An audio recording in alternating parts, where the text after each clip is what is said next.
And joining us to discuss the issue is Rabbi Danya Ruttenberg, scholar in residence for the National Council of Jewish Women, joining us from Evanston, Illinois. We have Rabbi Avi Shafran, a columnist for Ami Magazine and Director of Public Affairs for Agudah Israel of America, joining us from New York.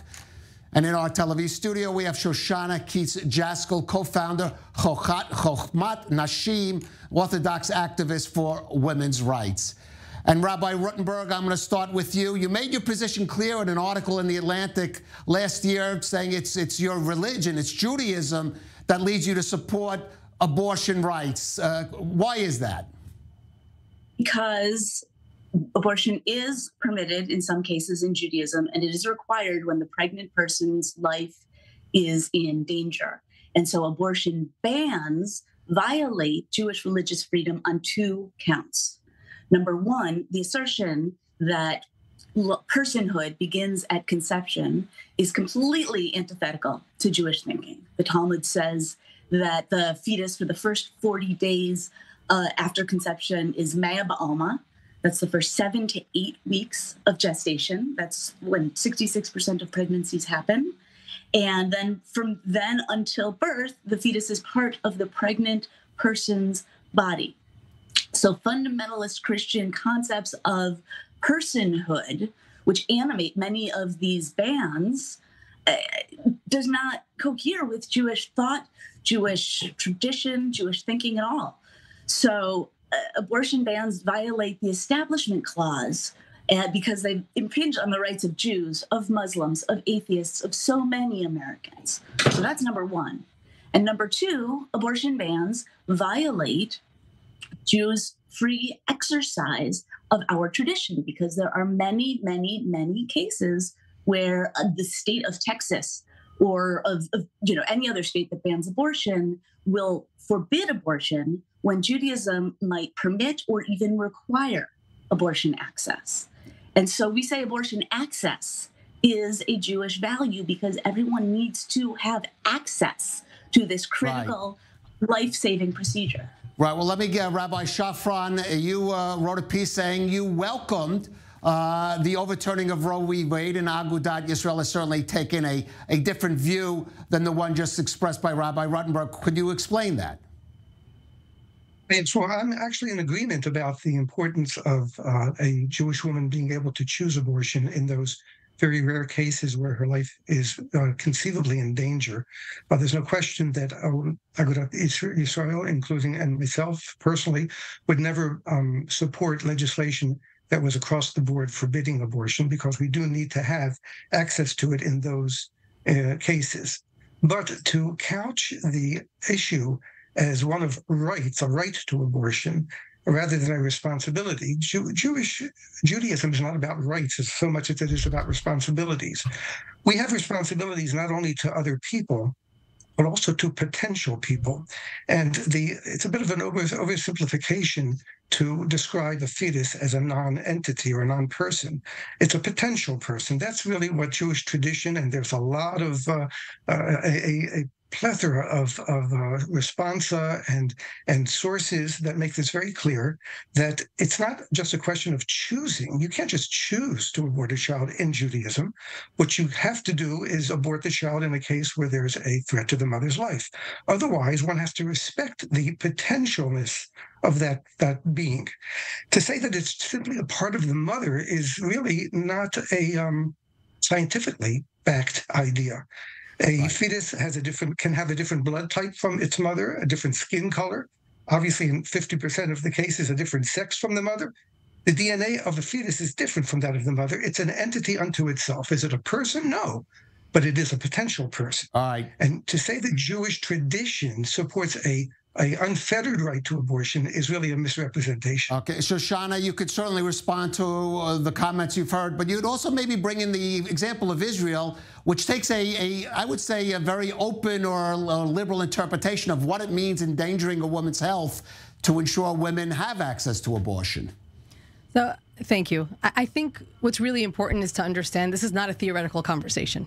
This not a beit midrash. We're not talking about what ifs and maybes. We're talking about real things that happen to real women every single day. And we can see in Texas what happens when the theory of, well, a potential life is very, very important, and therefore we're going to ban everything.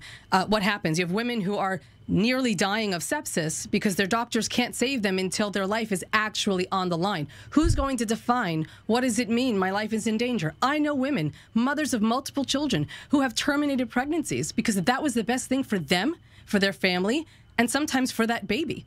Whether the baby wouldn't live and she would have to watch it die, God forbid, whether the stress of having another child right after having a child would have wrecked that family or that mother. It is not theoretical.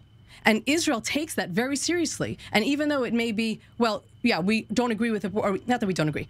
We outlaw abortion except when. And that except when is really, really wide. And I think it's between 96 and 98% of abortions are allowed here, are allowed to happen because it is seriously taken, the health of the mother, which isn't, is she going to die in a minute, but rather, what's her quality of life? How's her mental health? How's her physical health? And therefore, here in Israel, there is a balance, as you said, between that Christian sense of we can't ever do it and that Jewish value of we have to do what we can to save life, even potential life, but the two are not the same. All right, I do want to go back to Rabbi Rutenberg and to respond to some of the points that have been raised. But there is an agreement that, at least in principle, if a woman's in danger, life is in danger, or health is endangered, Jewish tradition allows for abortion. But what are the parameters of allowing a woman to make that decision for herself, do you see as part of the Jewish ethos? So what I find interesting is I read many of the older tshuvot, the older responsa on abortion literature, whether we're looking at the She'elat Yavetz, Rabbi Jacob Enden, writing in the mid-18th century, or Rabbi Yehuda ibn Ayash, writing from Algiers around the same time, is that there's an expanding of permission and then a walking away. So Rabbi Ibn Ayash, when asked if it was okay that there was a group of women who were doing abortion on themselves with medication, right, presumably herbs, they were self-managing their own abortions. He basically looked at the situation, looked at the literature and said, it is not murder, it is permitted, and walked away. He did not say the pregnant person has to check in with their husbands. The pregnant person needs official to come back to me and get my heter every single time there's a situation. This is not murder, it is permitted, right? Or She'elat Yavetz says, not only in the case of an adulterous woman, but also in the case of a legitimate fetus, there's reason to be lenient if there is great need, such as to prevent someone from woe. Very vague. It's very, very vague. And then there's this defining of great need and a walking away. And that, to me, opens the door for a very broad conversation. Right. And I think we need to be willing to understand that some of our great teachers from the past were willing to open the door to say there are times when it's absolutely appropriate and to leave some open space. All right, well, I do want to, it's an open space and a wide latitude that allows a woman to make those decisions. Rabbi Shafran, your response to that?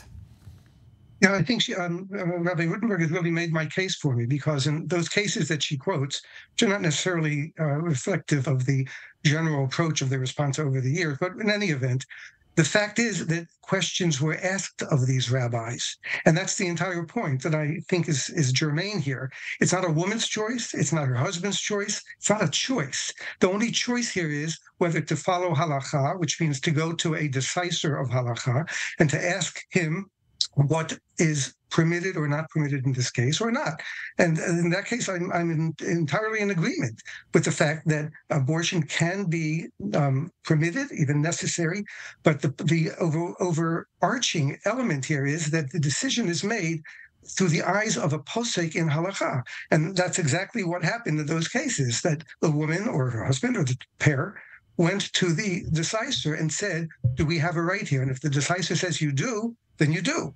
But to couch it as a woman's individual choice to do what she wants with part of her body, that's what's misleading. We have to get our hashkafa straight on this. It's not just a part of the body. It's a different entity. And the choice has to be made through halakha. With all due respect, we have tshuvot on some aspect of Shabbat or kashrut, and the posek rules, and then the implication is that people then take this ruling and implement it into their lives. The implication is not that you go to a rabbi every time you have the exact same case that they just answered. I'm sorry, Avidanya. I want to give Shoshanna a chance to respond. I think it's nice to have this kind of conversation where we're all saying, yes, Jewish religion is very wonderful and it respects the woman's needs, but ultimately, in the end, her rabbi helps her find what she needs and he gives her that hashgacha. But frankly, Rabbi Shafran, I read the Agudah's statement, and it's not what you said. You supported the overturning, and the overturning allowed for women to not have the ability to ask their posek, to not have the ability to do what you're saying Judaism allows. And so I don't understand. And I'm asking as a Jewish woman who has learned to ask rabbis questions, why is it that we're supporting this political decision that is not right and that is not aligned with our values? Why are we saying it is? Who are we pleasing with these kinds of statements? Because you're abandoning us, the Jewish women, who need to know that we can ask these questions, and we're not being told this is not okay and you can't do this. Well, a 30-second response, Rabbi Shafran. Okay. The overturning of Roe did not enshrine any forbiddance of abortion in all cases. It sent to the states of the United States, but it allowed each state to craft. It allowed for states to craft their legislation. The Agudah would involve itself in the crafting of that legislation to ensure that there would be a religious exemption, religious rights for a woman and a man to decide whether or not, based on their halakhic guidance, whether an abortion is proper or not. All right. Well, I do think we have to leave it at that, but I do want to thank our guests. This is certainly a passionate debate, and I would like to thank you all for your measured response, intelligent responses to all these questions. Thank you, all of you, for joining us on Jewish World. Thank you all. Thank you. Thank you. And just to remember that pikuach nefesh in theory is not pikuach nefesh in practice. Black women die of that will have to be the last word, Rabbi Ruttenberg. Okay. Thank you.